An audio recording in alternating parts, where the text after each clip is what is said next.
Amin'ny fifaliana indray ry havako no anolorana ho antsika izao mofinaina tenin'Andriamanitra atolotry ny Tompo antsika amin'ity andro anio ity izao, hivavaka isika. Tompo misaotra anao izahay noho ny famindram-po izay atolotra ho anay isan'andro, isan'ora, isa-minitra, ka hitsidihanao sy hamangina ao anay amin'ny toerana rehetra misy anay. Ary indrindra izay hamangina ao anay amin'ny alalan'izao teninao, teny fiainana, teny soa-sakafo izay ahafahanay mijoro ho mpanomponao marina tokoa izao. Mampaherezanay Tompo amin'ny alalan'i Jesosy Kristy Tompo. Amen. Mofinaina voalatra ho antsika anio indray ry havako dia hitantsika eo amin'ny bokin'ny Mpitsara toko 7, ny 7 hatramin'ny 20. Vakiana ary amin'ny anaran'i Jesosy manao hoe: ary nanao izay ratsy eo mason'i Jehova ny zanak'Israely, ka nanadino an Jehova Andriamaniny, ary nanompo ireo Bala sy Aseraha. Dia nirehitra tamin'ny Israely ny fahatezeran'i Jehova, ka nivarotra azy eo an-tanan'ny Kôsan-Risataima, mpanjakan'ny Mesopotamia izy. Dia nanompo an'i Kôsan-Risataima 8 taona ny zanak'Israely. Dia nitaraina tamin'i Jehova ny zanak'Israely, ary Jehova nanangana mpamonjy ho an'ny zanak'Israely, izay namonjy azy dia Otniela zanakalahiny Kenaza zandrin'ny Kaleba. Ary ny fanahin'i Jehova no tao aminy, dia nitsaran'Israely izy sady nivoaka hiady.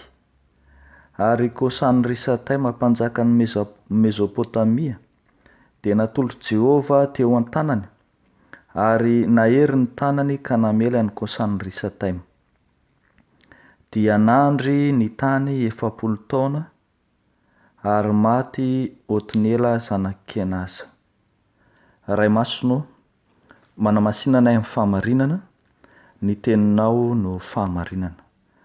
Amen. Ho ampitomboina ao aminareo mandrakariva ry havako ny fahasoavana sy ny fiadanana avy amin'ilay Andriamanitra ray sy Jesosy Kristy Tompontsika. Amen.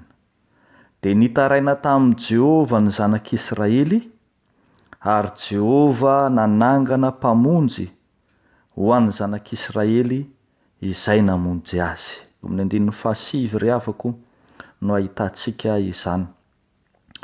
Ry havako malalo amin'ny Tompo, ny vanim-potoanan'ny Mpitsara dia vanim-potoana izay iverimberenan'ny tsingerim-piainana izay hitondran'Andriamanitra ny vahoaka mpivadibadika, ka matetika voakapok'Andriamanitra mba hiverenany sy handehanany amin'ny lala marina indray.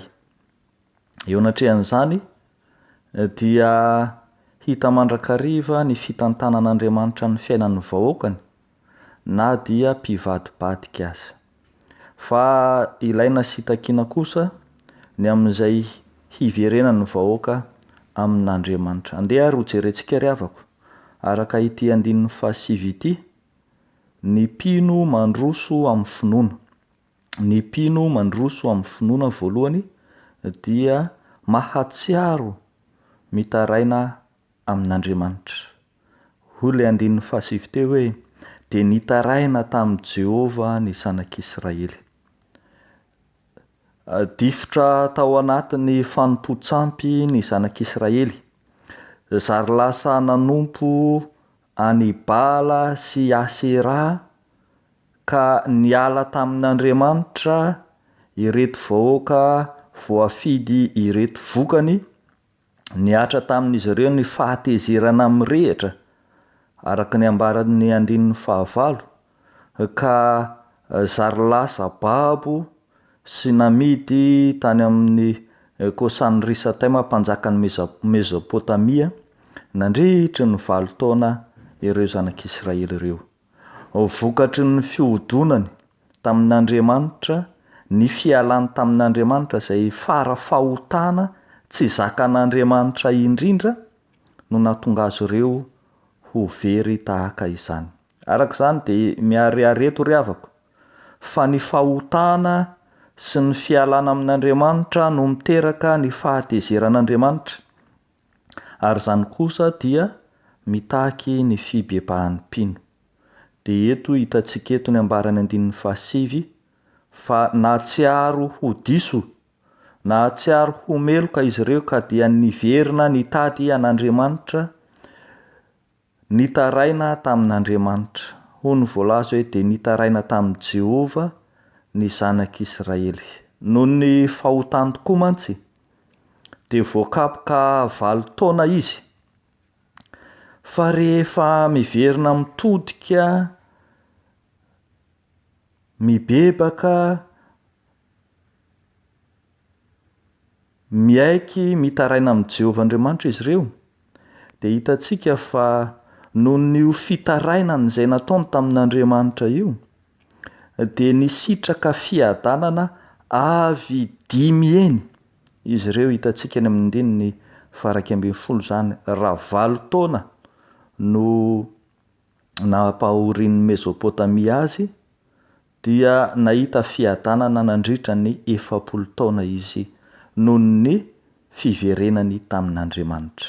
Ry havako malala, izany soratra masina izany koa tsy nampitodika ny zanak'Israely hitaraina sy hiverina amin'Andriamanitra fotsiny, fa mampitodika antsika koa hiverina hibebaka handiny tena noho ny amin'ny zava-misy iainantsika, ka tonga antsika hitodika hitaraina, hahatsiaro hitaraina amin'Andriamanitra.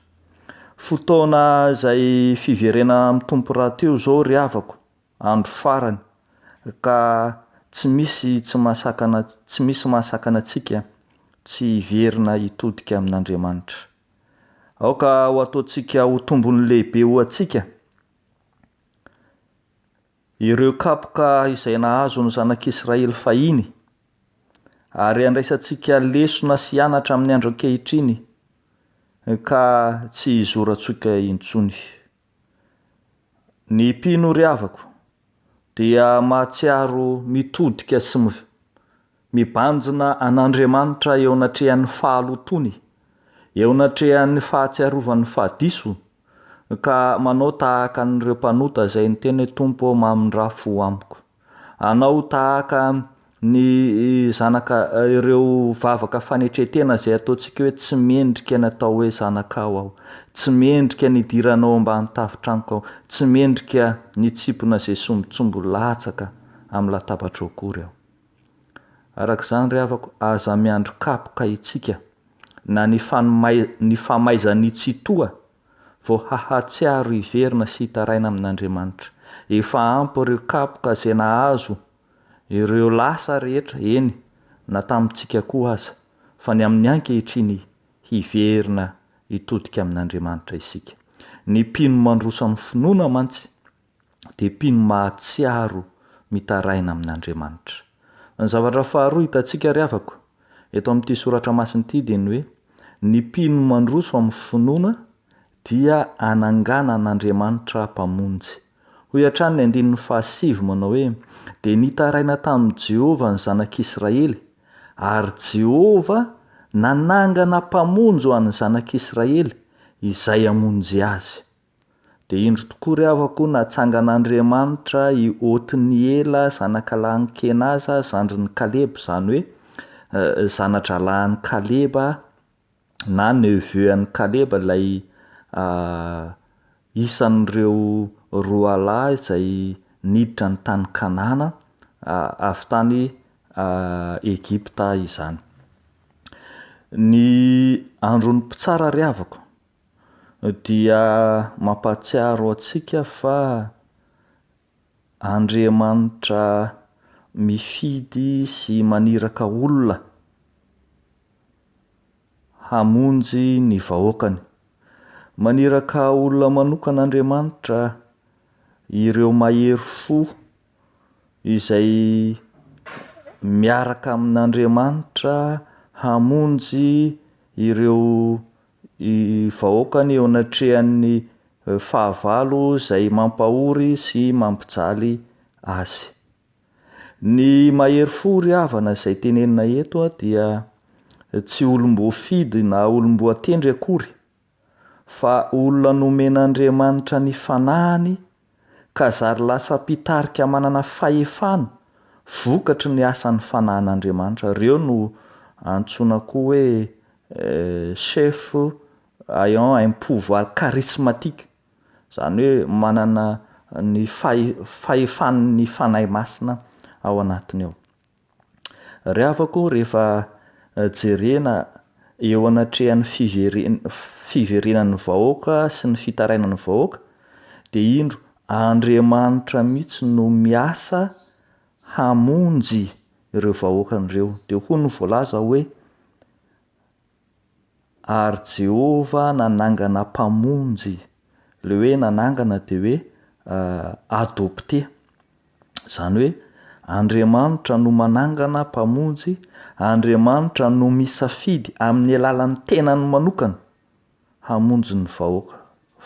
Fantatra mantsy ry havako fa tsy mahavonjy tena ao anatin'ny fotaka mandrevon'ny fahalotoana ireo vahoaka ireo, ka indro Andriamanitra no miasa hamonjy azy.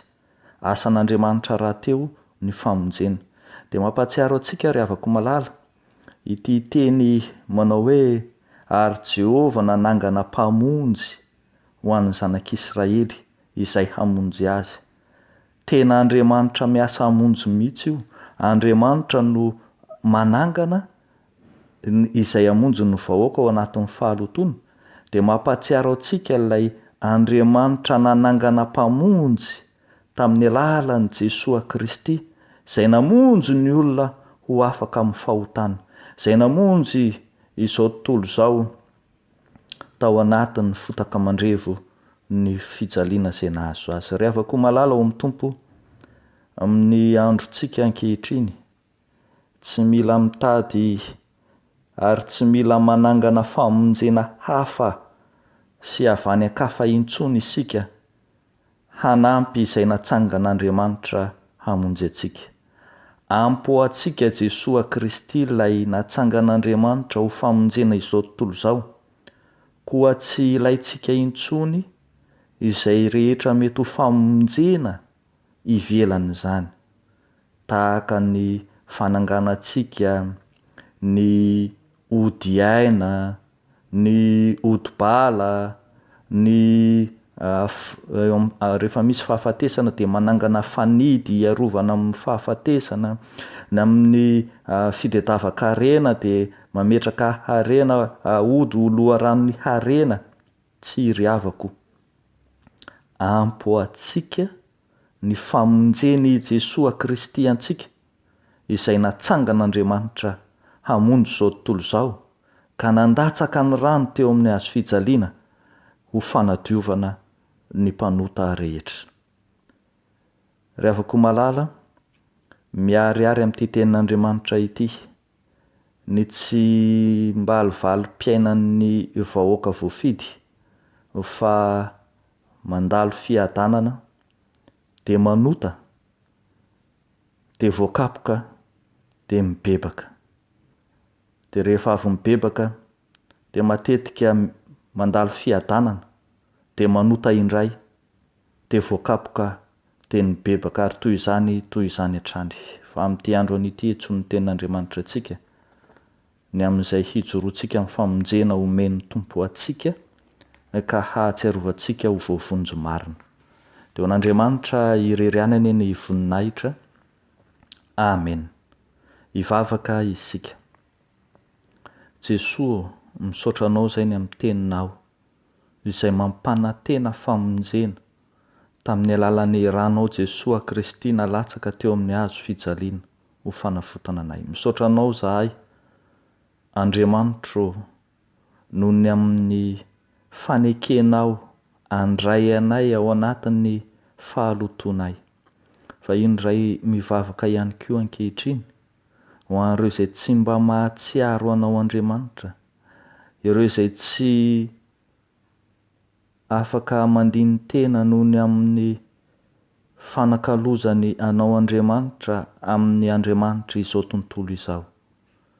Ireo izay tsy mety sy tsy manaiky hiverina aminao Andriamanitra. Tompo, mamindrary fo amin'izy ireny ka mamelany helina.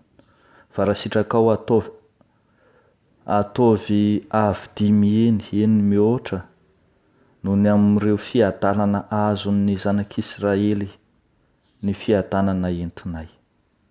Ampanjakao aminay ary ny fahamarinana sy ny fiadananao Andriamanitra, hiadanan'ny vahoaka sy ny olona rehetra amin'izao tontolo izao, indrindra ireo izay mpino anao. Amin'ny anaranao Jesoa Kristy Tompo nanaovanay sy angatanay izany vavaka izany. Amen.